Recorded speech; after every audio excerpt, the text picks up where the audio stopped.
Hello and welcome to another Ken 7 chat. My name's Gav Jones and joining me today are Craig Watson, who's a football agent, and Scott Elliott again. Guys, welcome. The idea of this podcast today is really to get through to the nuts and bolts of a transfer. I mean, as a fan, you watch through the media and there's a lot of jargon and a lot of things that get rolled out all the time about transfers, and I want to try and sort of decipher that and get a better understanding. And who better to basically talk me through that than an actual agent, and then somebody whose son's been through that process. So what I'll do is I'll come to you first, Craig. Can you just give us a little sort of synopsis of what who you work for, what you do, that sort of thing first? Yeah. Hi guys, nice to see you this morning. So I'm an international football agent. I've been working with the Sports Entertainment Group, SEG, for about 7-8 years now. We're predominantly an international agency working in Europe into the markets, but also I'm based in London, in Essex. Run the Southeast for SEG, have done for the last 2 years, have a team of agents that work from the Premier League down to maybe National League. And across Europe. Okay. Scott, can you tell everybody who you are? I'm joking. Cheers, Craig. Yeah, I'm Scott Elliott. I'm Craig's mate.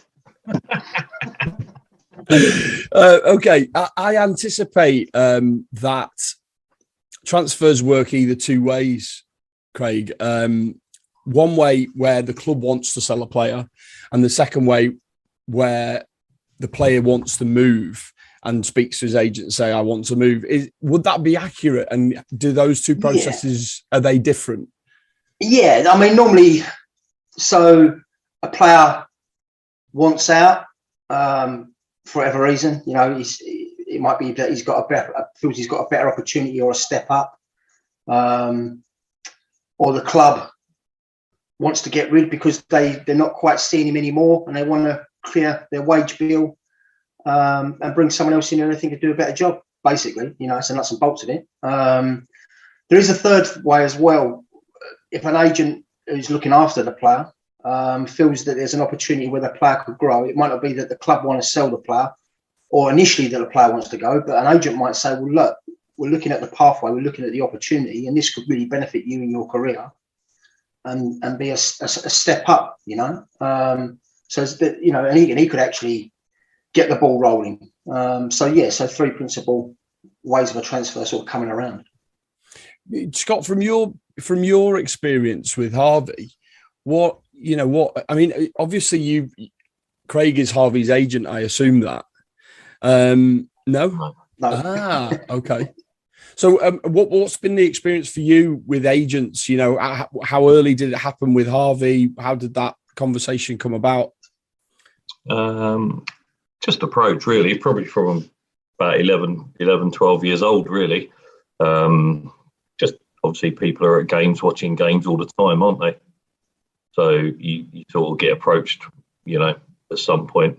You get some weird ones, I was away of England and the toilet was basically a hole in the ground, and I was going to a toilet and the door didn't lock, and an agent actually chucked his head round the corner while I'm. That weren't me for the record. That weren't me. No, it wasn't, but I know it was. And I was pretty much like, mate, can you just give me 5 minutes, please? Passing you the card. Mate, here's my card. I'm an agent. And you're like, well, yeah. I'm actually holding something at the moment, mate. Still had room for the card. But it's crazy, mate. Some of them, but there's same as anything.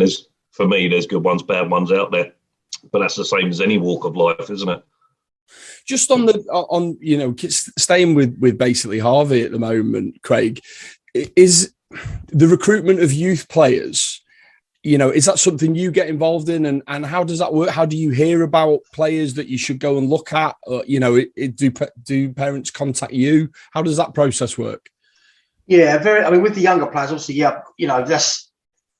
that's where the journey begins. So we'll have a scouting network. We'll go to games, 2-3 games a week, every week. Under 16s, under 18s, under 23s.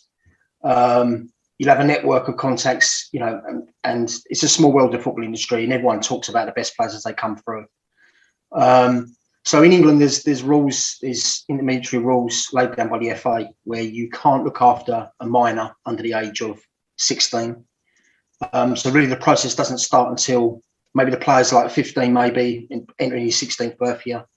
And then the process really starts. And then in London, where it's very, very dense with players and agents, the competition's quite fierce. So, you know, they'll start early, and the guidelines are there to protect the players, you know, but not everyone follows them. And sometimes you're getting agents trying to tap players up at like 13 years of age, and families offering, you know, various incentives and stuff, you know. But yeah, I mean, we get involved at 15 years of age. We start profiling the players, looking at the games. Obviously, our network is quite extensive, so it goes right into Europe. So it's kind of a format that we copy all the way through all the clubs in all the countries. So there's a scouting process.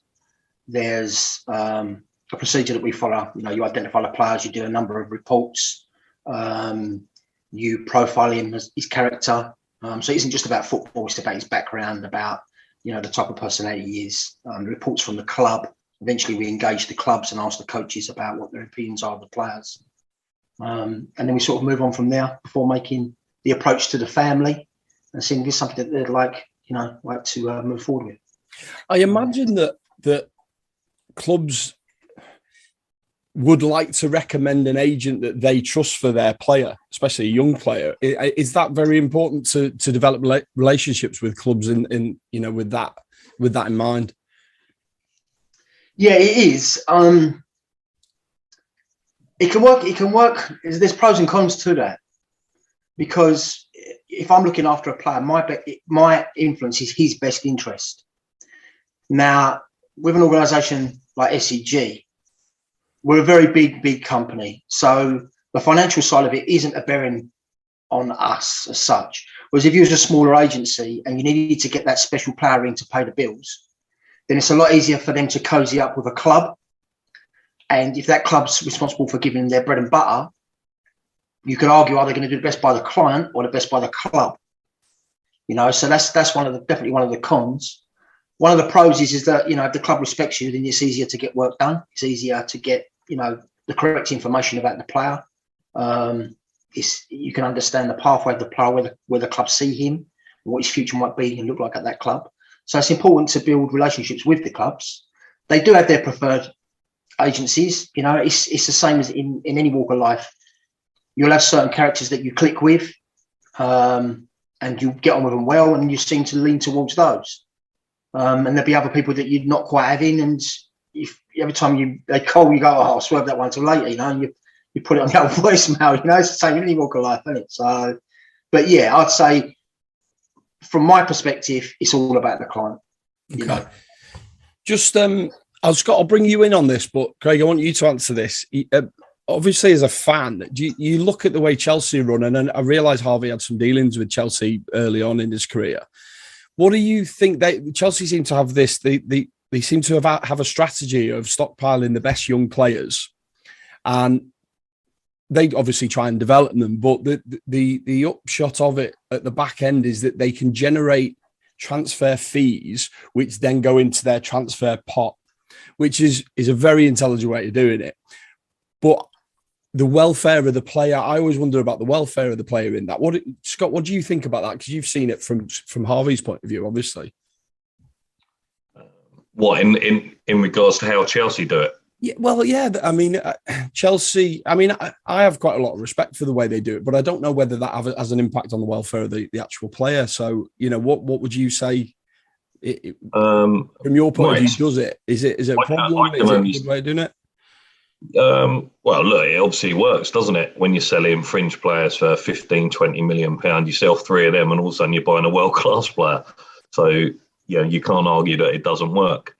My experience of Chelsea with Harvey was a bit strange, if I'm honest, because we looked at a few clubs and they sort of had their group of players, 20, 25 players. When we went down to Chelsea, I mean, the first time we ever went down there, it looked like about 90 boys on about half a pitch. Wow. And there was a line of about 20 coaches just taking notes.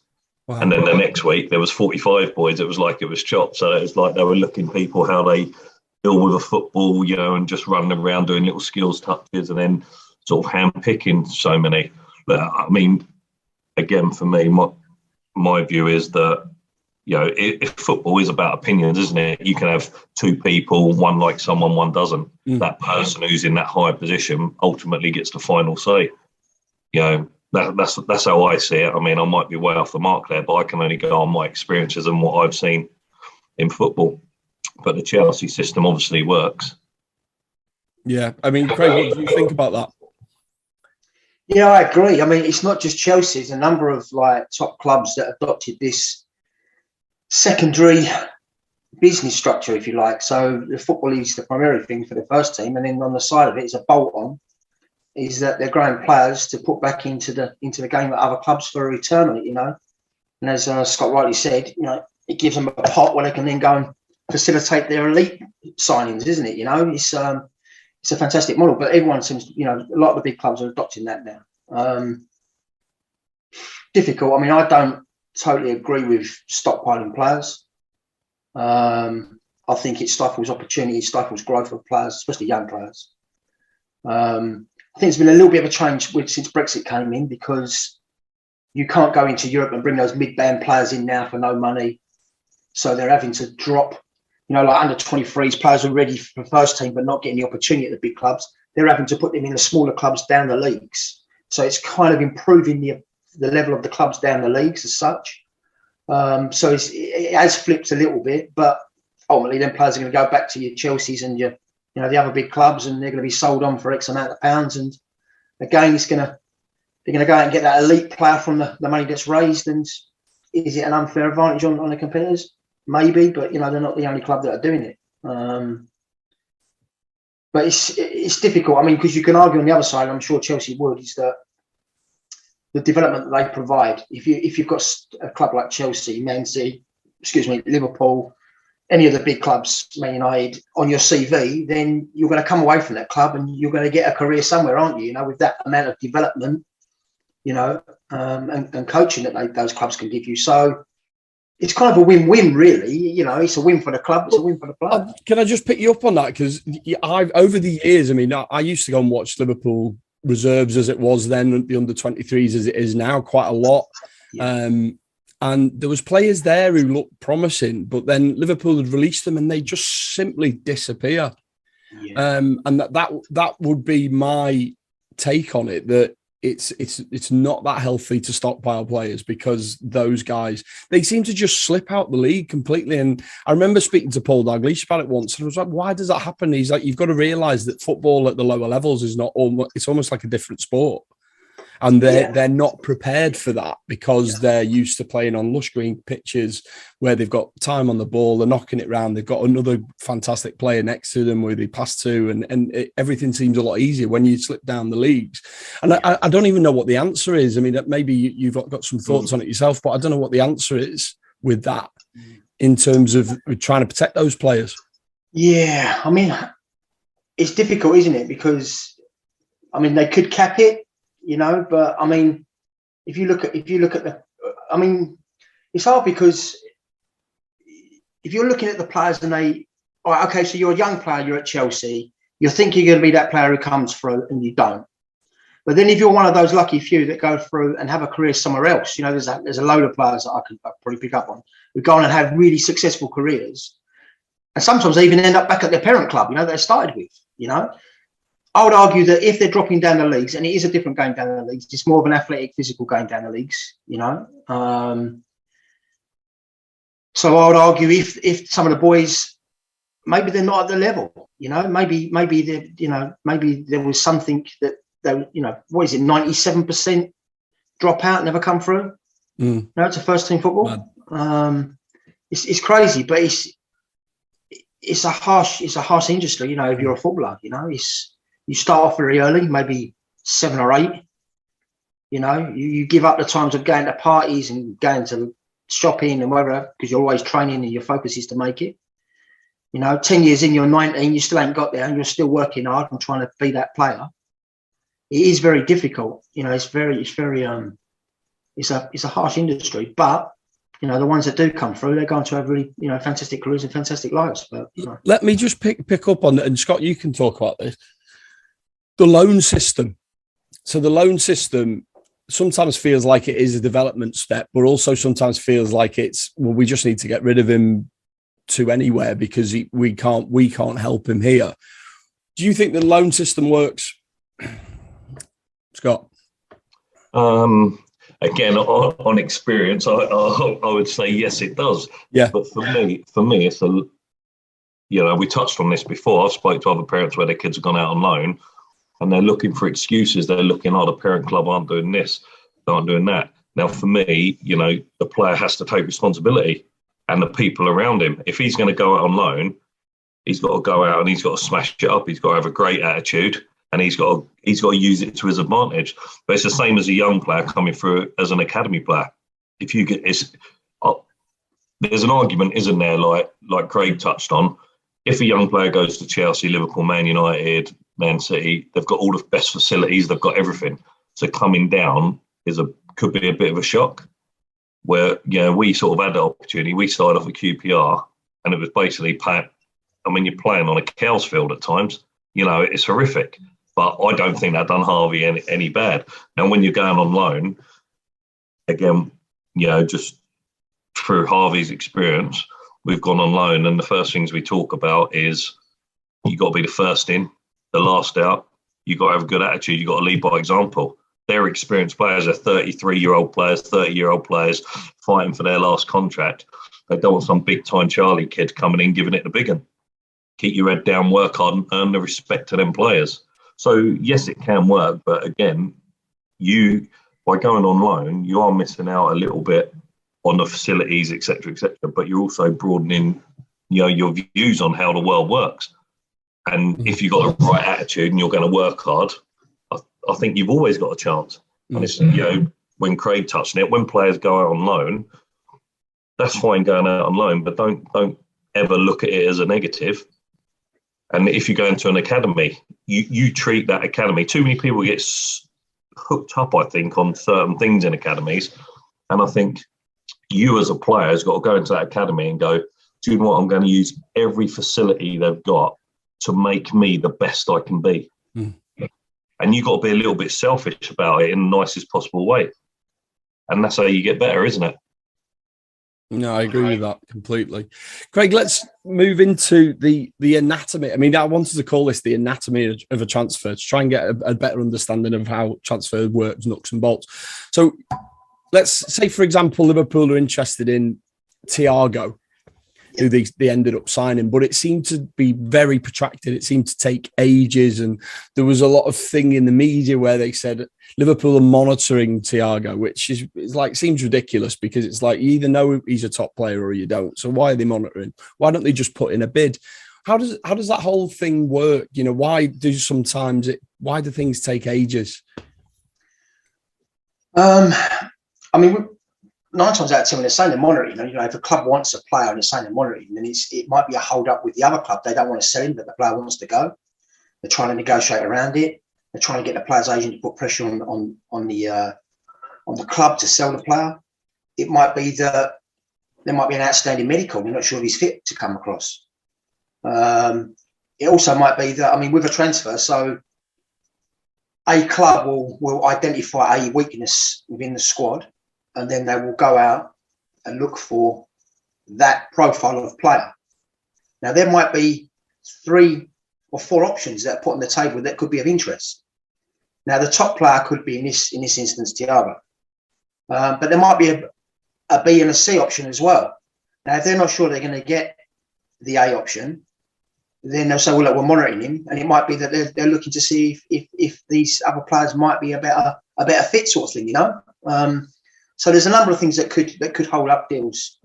It could be personal terms, that the player wants a said salary and the club can't reach it. It might be that the selling club want a future sell-on percentage, which the buying club won't agree to.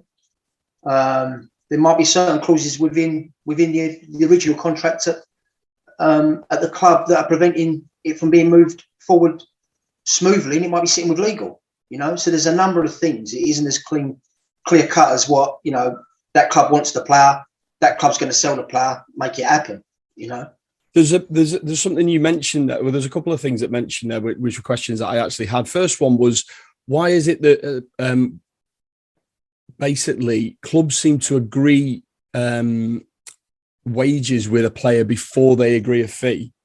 Is that done with the knowledge of the club that they're buying from? Or is it just accepted in the industry that you talk to a player and say, look, we're kind of offering this sort of wage. Is that all right? And then they go from there before they've even spoken to the club. Yeah, so the clubs wouldn't be responsible for any salary. I mean, obviously the buying club will have a purse to which they can dip into. But that'd be negotiated. The personal terms are always negotiated by the player or the player's agent. So the clubs won't get involved in a salary as such. The player will, the market will dictate what he's worth, and then the player will have a said salary. And then obviously our job is to maximise that deal. So if he's on £10,000 a week, our job is to try and maximise it to maybe turn it into £20,000 a week. Okay. If we can't get a straight salary increase, then we try and structure it around bonuses and rewarding progression and these sort of things, so we can top it up at every eventuality. Because also as well, I mean, if you're moving a boy who's like 26 years of age and he's going to go on, a 5-year contract or something, by the end of that contract, if he hasn't got another deal, then you've got to maximise that because he's going to be closer to retirement than what he was at the start of the contract, So the clubs don't really get involved in personal terms. That's always down to the player if he's looking after himself, or the player's agent who's looking after his interests. So what could happen? Let me give you a scenario: is that a club wants a player, they'll go to an agent and say, "Listen, can you speak to your client and see if he might be interested in coming here?" It's not supposed to happen because you're not supposed to work that way, but it happens. The agent will speak to his client, and if he says, "Yes, I'm very interested," then he will speak to the buying club and say, "Okay, but yeah, to make this work, it's going to be X amount of pound. We anticipate the transfer fee will be X, but you'll need to speak to the club about that because we don't get involved in that. That's their remit." So then technically we've put in place the personal terms with the buying club before the home club, if you like, even know that there's a club interested in taking the player. And then they'll go and knock on the door, and then they'll have the negotiation club to club, and then once everything's been satisfied, with the transfer fee from club to club and the medical's been satisfied, then we secure the personal terms.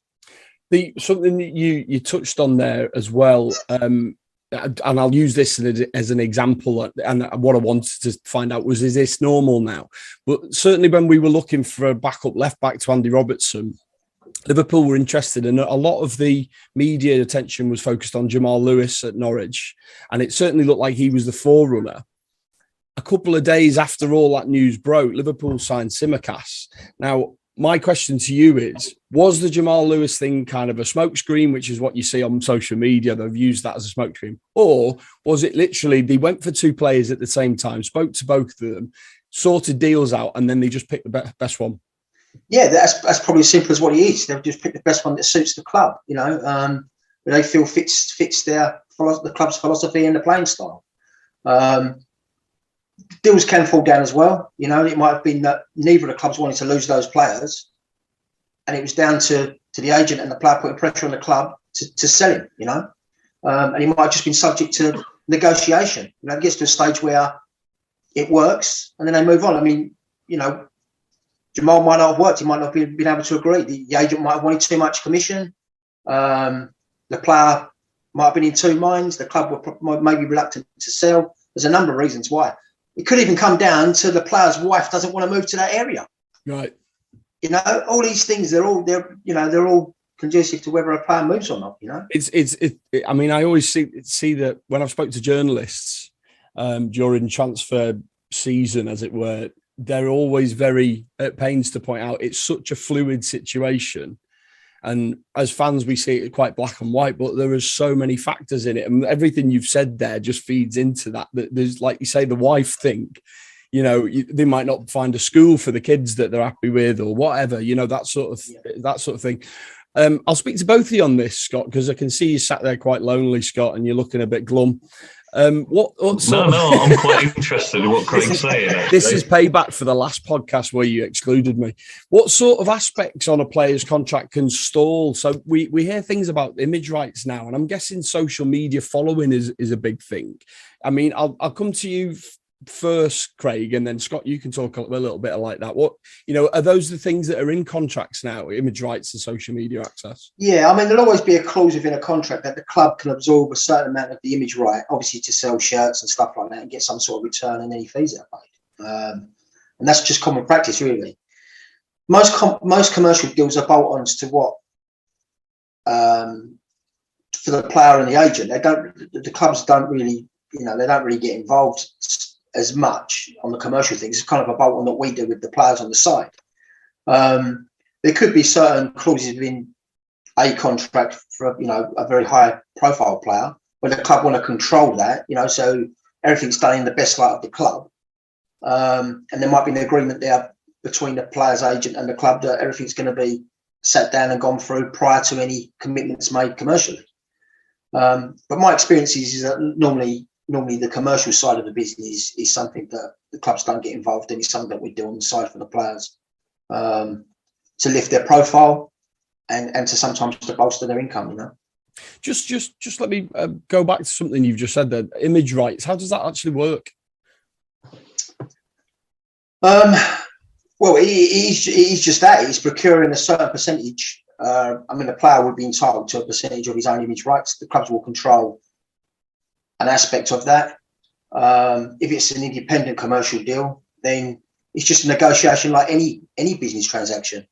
You can put anything into the contract. You can agree anything. I mean, even if you want 1,000 Mars bars at the end of the deal. It's open to negotiation. With regards to the clubs, it will be agreed within the contract. When the player joins the club, of how that will be set out. A lot of it is generic with younger players. As I said, as the players get more high profile, then it is specific to the player and the level of the player. Scott, how have you found that side of it? Obviously, I see that Harvey's got, I think, 1 million followers on Instagram. Was that something that was mentioned when you were signing your deal with New Balance, or how's that work for you? He's got the followers probably because primarily he's obviously moved to Liverpool, which is a huge club worldwide. You look at all the players and they've all got like 1, 2, 3, 4, 5, 6 billion followers, whatever. So I think that goes hand in hand. In terms of the image rights things, that's just things like boot deals. If you get a boot deal, if the agent can secure a boot deal for him, and then that comes with that, really. But it's a separate thing away from the club. Like Craig says, I'd imagine when you're a big player, that might change and the club get more involved in that. But for young players, it's pretty standard, I would suspect. Right. Craig, you mentioned something before, and it was something. I know this is a bit delicate, so I hope you don't mind me asking you. But how are agents paid? Like, people assume that you get paid a flat fee, I think, or how does it work, or is it different depending on the level of player that you've got? Yeah, so there is guidance on it. Normally, young players get to 3 to 5% against the salary. I know there are bigger agencies that are charging up to 12% against salaries. It's also structured as well. Some agencies charge the player direct. Other agencies, they will charge the clubs, and the players will be responsible for the tax element of that payment. You see that on Liverpool's accounts. It says agents' fees, and it's like however million and stuff. So would that be where that? Yeah, but also as well. So it depends. Because also as an agent, you can also work for clubs. So I've had situations where I work with a club and they've come to me and said, "Look, we want your player, but we need to move these 3 players out.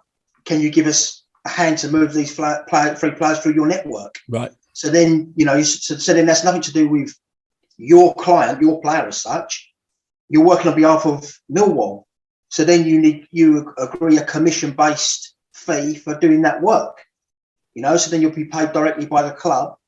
And there are some instances where I know where a club wants a player out, another club wants the player, so you get a commission from the selling club and a commission from the buying club, nothing to do with the player's salary, and then you'll get a percentage which is agreed in your contract prior to enter the player of what your commission will be from the player. So there's different ways of structuring it. It can be quite complex depending on the level of the player. You can also get involved in if there's a huge, like we said before about commercial, if the club are holding a high percentage on the commercial side of things, you can do a negotiation on the side of that as well. It is really specific to the player and the clubs that you're working with. But, as a rule, there's against salary or a direct commission from the clubs. If you're enjoying this video so far, please show your support for the Ken 7 channel by clicking the subscribe button, the like button, and also clicking the bell for future notifications.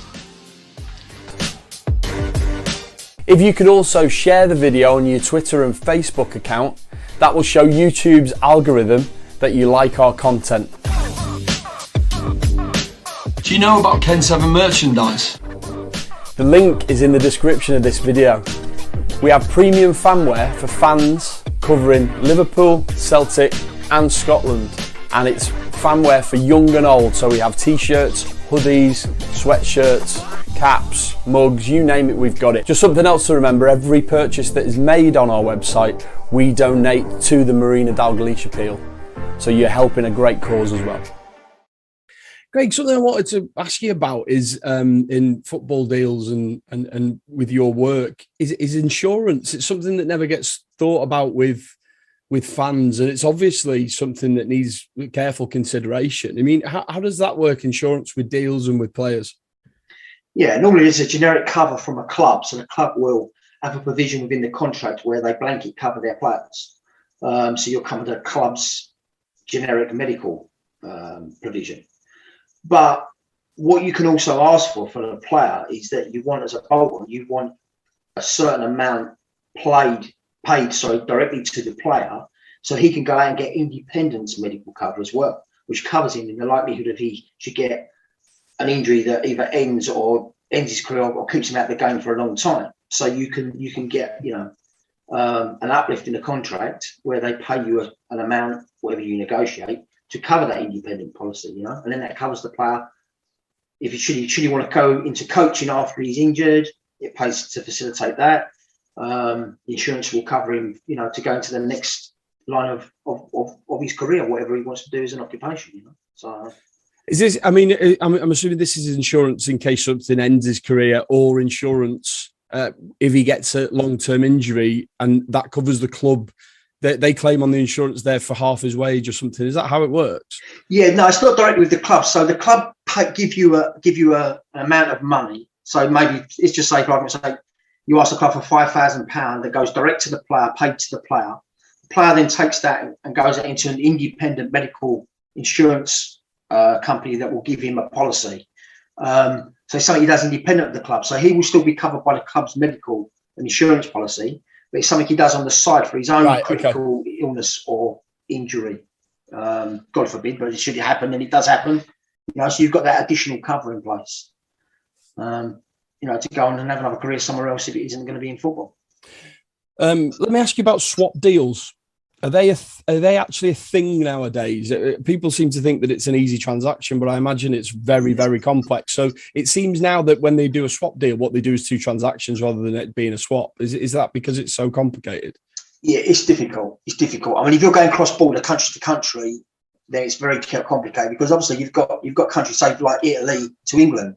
Well, Italy are set up different tax-wise. They're set up differently to England. So to make that work is very difficult.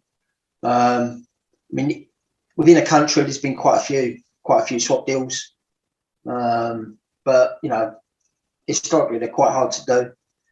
How one club values a player against another player, those sort of things. But I mean, there's been a few. I mean, Sanchez went from Arsenal to Man United. Didn't he use it for Mkhitaryan? Oh, Welbeck. Yeah, I think so. I can't remember off the top of my head. But there's been a few. I think, some of them worked out. Some of them have gone a little bit tits up. But I think Andy Cole was as well. He moved from Newcastle to Man United, didn't he, on a swap deal? Who went the other way? Oh, Keith Gillespie and money. That's it. That's right. it. Yeah, I think it's about $7.5 million plus Keith Gillespie, and they took Andy Cole, and that worked out really well, didn't it? Like I say, it seemed to be a thing years ago, and nowadays, I mean, it's happened to Liverpool. We had Keanu Hoover went to Wolves, and we brought Jota, but it was two separate deals, even though it kind of happened at the same thing. And then I realised Keanu Hoover is one of your. Yeah, we did. Well, me and my colleagues, we did that deal. I actually done the signing for Keanu at Wolves. Right. I did the contract. So, yeah. I mean, that was a complicated deal. There was a lot of agents involved. There was probably about 3 different agencies plus the clubs. But it worked out best for the player. He had a really good move. He can get on with his career. It helped him, stability-wise, financially. And he's still, he's only 20 years of age, so I think it was a great, especially if you look at Liverpool and look at the boys that are in his way. He never had a pathway at Liverpool. It was a great move from Ajax to Liverpool to get him in the country and to make that next step. But then when you look at the talent they got in that position, very, very difficult to come through. So I think it was a good move for him. Mm-hmm. Something more topical, Mo Salah's deal. You're obviously not involved with that, but it's something that's on Liverpool's fans' minds at the moment, and we desperately want him to sign, and he's making all the right noises. Even yesterday, he was saying that he loves the club and he loves the fans and he wants to sign, and it's down to the club.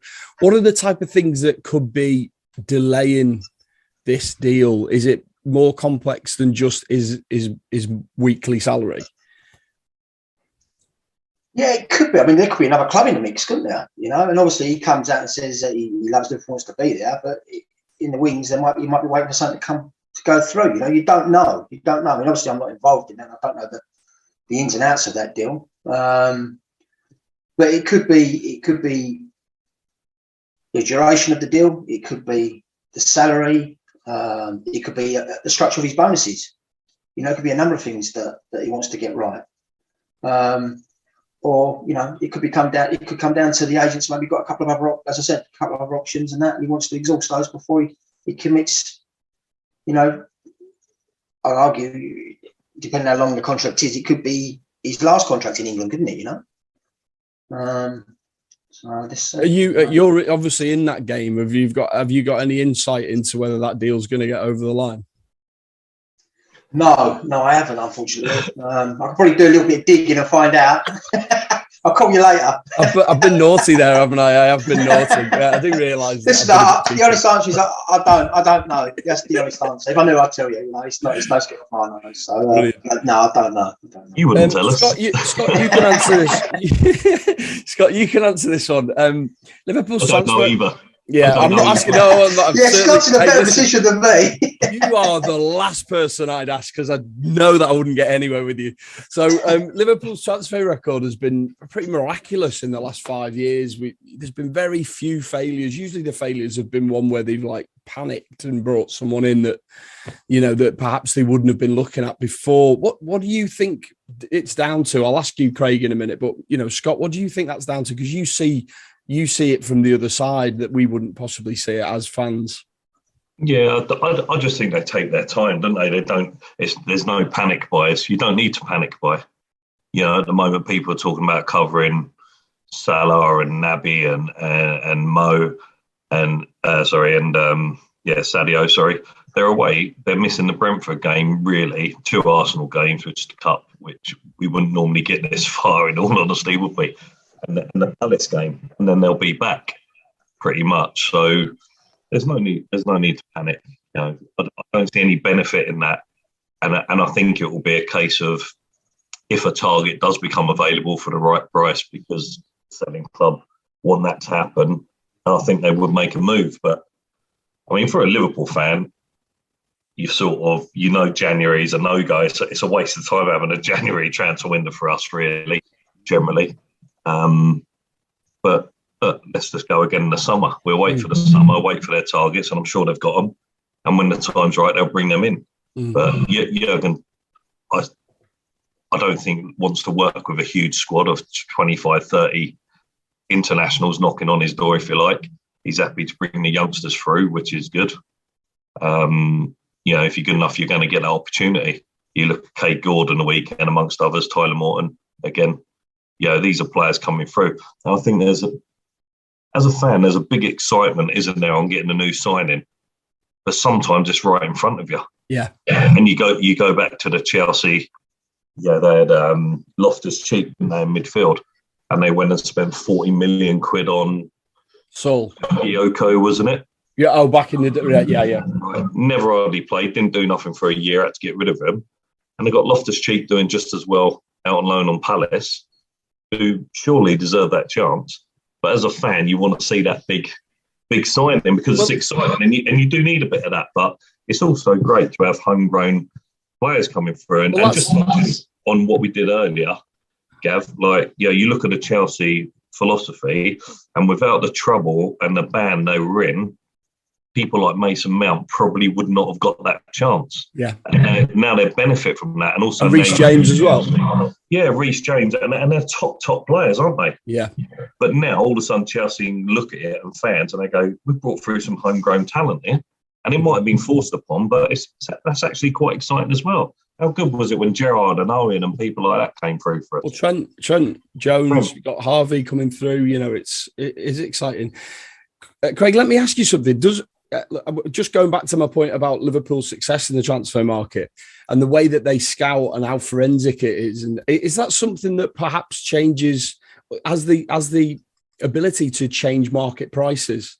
So if Liverpool are interested in someone and it gets out that they're interested in someone, the rest of the clubs and the selling club would be like, well, we know they do their research to the nth degree. Our player's probably worth more than we think. Is that a thing, do you think? Yeah, I mean, they will do that. And us as agents, we do that. We use that to, there might be something that gets leaked into the papers to push a player's profile or show his interest. I mean, ultimately, the clubs won't be moved on a whisper because it's the industry we're in, and every week there's a different whisper. More so, how we get the job done is we get offers, and then we go back to the club and say, listen, the contract that you've offered, it's a fantastic contract, but the club down the road think he's worth more than that, and there's a better contract on the table. Improve your offer, or we can talk to them down the road. So normally you deal with physical things rather than hearsays. Otherwise, you'd just be chasing your tail all the time, I mean, it's got a lot more stringent as well. I mean, like with the analytical side of the game as well now. It's so specific and so finely tuned now, mostly the clubs will do their due diligence maybe a year in front, Yeah. Or I mean, we was involved in the Memphis Depay deal to Barcelona. That was done the summer before, and then it was negotiated in the January, and then he went in the summer. So it was a year in the making. So it's so finely tuned because players do cost a lot of money. They've got to come in, they've got to gel with the club, they've got to hit the ground running, basically. And if you're 3 games in and you're not doing it, the fans turn you quite quickly. And then it has an emotional effect on the player, which the fans don't see, but it does. Everyone's human. Yeah. And then before you know it, the player's going backwards. You spend one season in that club, the manager gets ridiculed for bringing him in, and so they're so meticulous.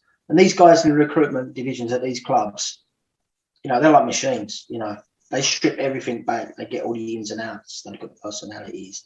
They look at the pathway. They look at how he, the stats, what he produces on the pitch, in and out of position, all these things. So they really make sure that they're meticulously getting that right profile into the club.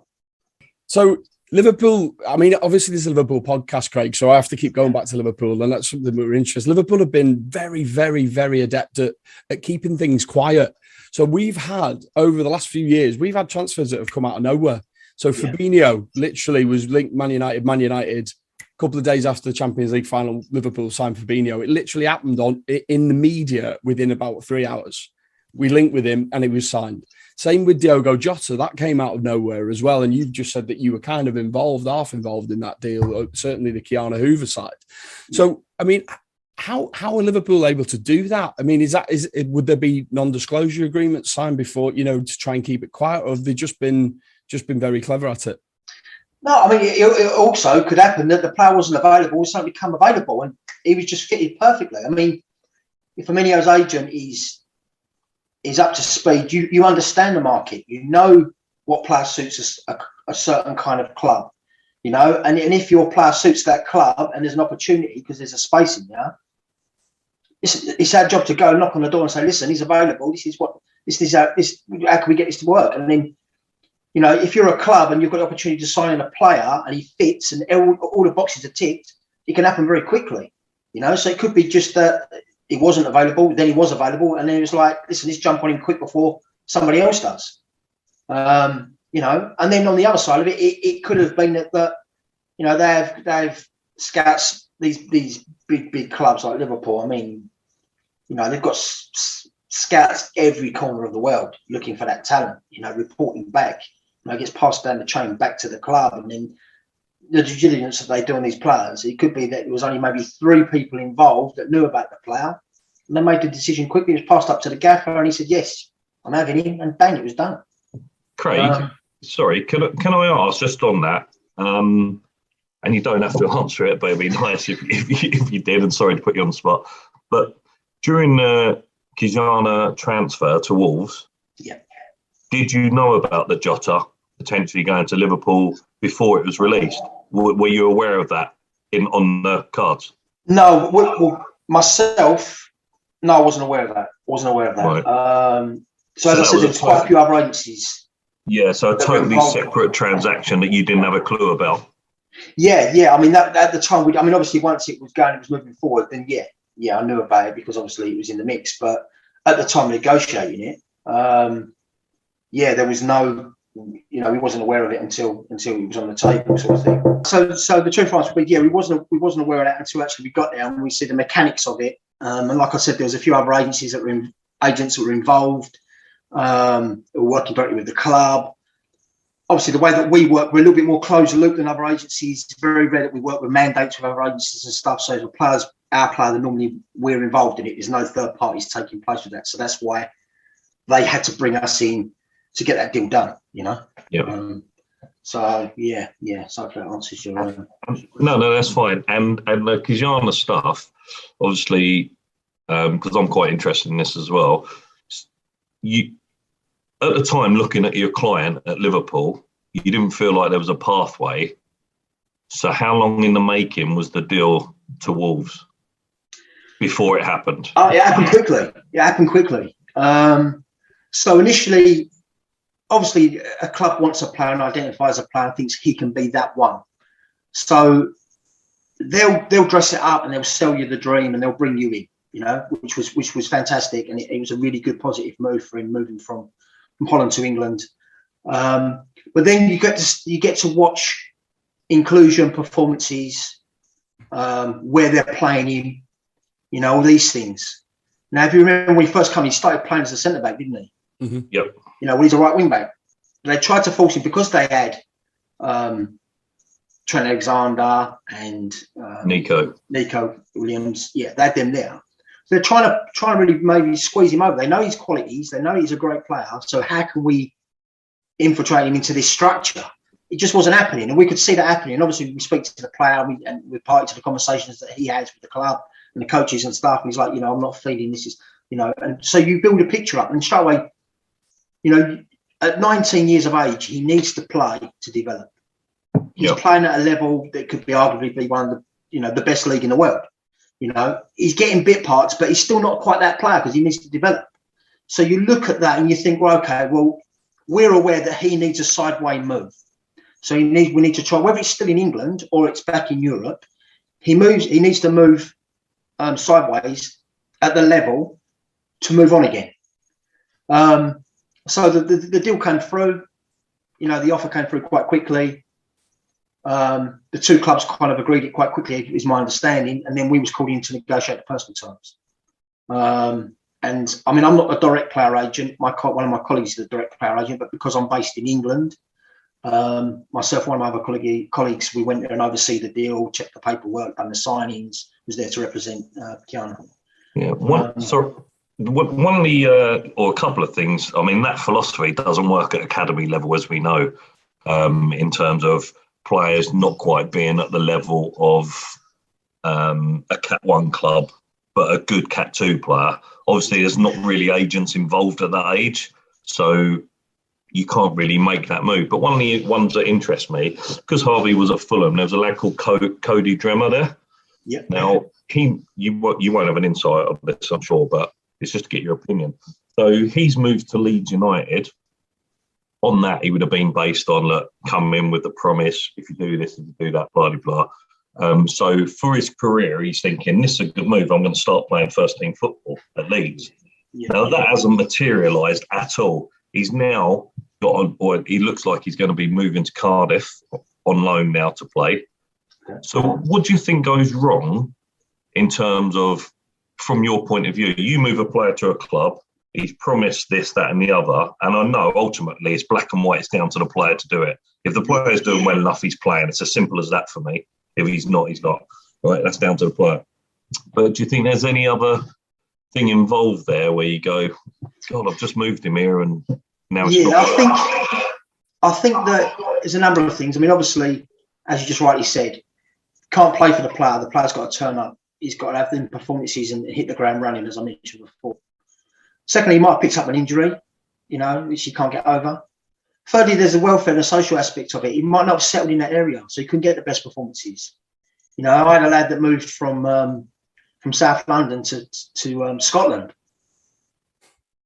First 2 weeks, the club were making a massive fuss on him. Everything was catered for. After 2 months, he's just become part of the the club, part of the infrastructure, and everyone forgot about him. He was just getting on with it. But for him, that shift in location, he just couldn't settle. And because he couldn't settle, and he's on the phone to his parents, he wanted to come home, and any opportunity to get away from the club, like a day off and stuff like that, to come all the way back down to London, and you're thinking your focus is not there, So there could be a number of things. People forget they're human beings. Yeah, exactly. Fans forget they're human beings at the end of the day. Exactly. And it does, depending on your character, it does, it weighs heavy on these young, and they're young lads, they're young lads, they've come from mum and dad driving them to and from, and always in the crowd supporting and all these things. And then eventually, they get dropped in another country, being Scotland, and they're on their own, And it isn't just about football. They've got to live with another family. They've got to adapt to their surroundings and gelling with the club.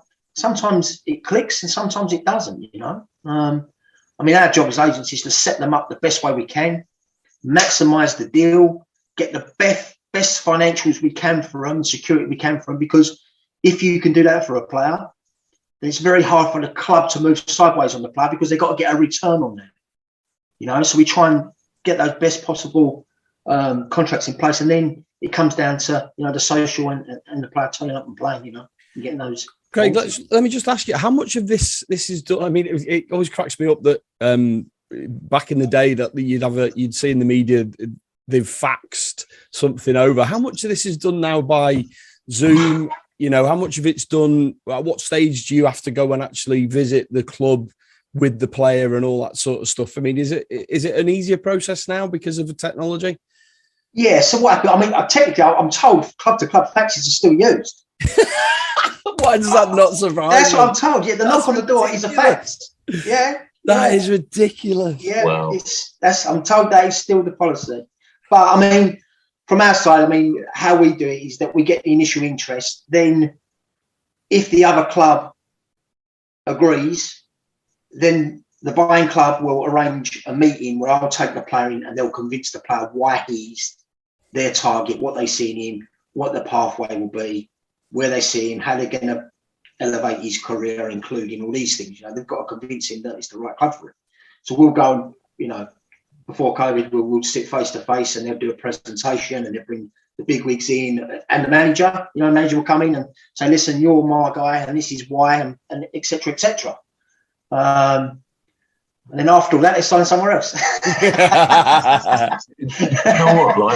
Why you've just mentioned that, it's just come to my mind. What the amount of players you've moved, Craig, and you've been in at their meetings, how much would you look back and say it was just bullshit to get him in the door? Whether that's to get a player cheap and then move him on for bigger money, or how many? And I know managers change, etc., but the managers that have done that meeting and said to the player A, B, and C, and not really followed that through. Is it quite, because that must be frustrating for obviously the player and yourself, really, because you're doing what's best for your client, and with the best will in the world, you're going on that guy's trust and word. Yeah. I mean, normally it's very rare because we are quite meticulous in getting the player there, because our reputation and livelihood. It states on it, isn't it? If you're giving wrongful advice and things ain't working out, then you're gonna have a very short career. But I mean, so we do the best that we can and our utmost to make sure that doesn't happen and make sure he's the right fit. I remember going back when Mark Hughes was at Southampton, and there was a young player that they wanted to take down. Now, Mark had nothing to do with the deal; it was all to do with the academy and that. But then when we looked at it, the stats, and I think it was like Mark had been a manager at that time for about 5 years, and in his 5 years, he played one youth player in his first team in a 5-year period. And you think to yourself, well, listen, our player's got no chance of playing first team there. He's going to knock on the door to the board and say, I want money to go and buy that player who's already established, Yeah. And I believe like Mourinho was the same sort of character. He demands results there and then, and he wants to get the players who can come in and deliver straight away. So, in my experience, I'm not saying it hasn't happened, because I'm sure it does, and it is happening. But in my experience, we're so careful with those moves that, we make sure it's the right fit. You can't change anything, we had a lad who moved to Portugal and fantastic talent. He went in there, he was absolutely flying. The manager had brought him in, sold us the dream. We went over there. He was doing tremendous. Within the first 6 months, Galatasaray came in for him. They were talking millions, Champions League level club, like to take him. 6 months forward, 5 managers later, within 6 months, now the player's totally out of favour, So you can't help those things, Yeah, that's fair enough. I found this fascinating. I really, really appreciate your time, Craig. It's been brilliant. Before I let you go, have you got any stories or deals? I did ask you this before. I don't know whether you thought of anything that was unusual or quite funny, or something happened during the deal which changed the direction of it. Not me personally, really. I'm a bit of a boring git. I don't leave anything down to chance, but with transfers, other people's transfers, I've heard there's been loads of clauses in. One clause, I think they've done a can't fly clause. I think Bergkamp had a clause in his contract that if they had an away game and they had to fly, that he could be left out of the squad because he wouldn't fly. What? Yeah, you can research that. Bergkamp wouldn't take a plane. Oh no, Bergkamp. Yeah, no, Bergkamp. That was famous that he didn't fly. Yeah, and they'd have to drive him if it was an important news. Drive a boat. Yeah, he wouldn't get on a plane. So, but he had that actually written in his contract. That was in his contract. Yeah. So incredible. Yeah. So, but sorry, there's no stories from my own experience. Well, listen, brilliant. Thank you so much. Honestly, it's been fascinating. I really, really appreciate it. And Scott, thank you for your time as well, and for introducing us to Craig so we can talk to him. If you're watching us on YouTube, don't forget to hit the subscribe button and hit the like button as well. But gents, thanks very much. Really appreciate it. Top man. Pleasure.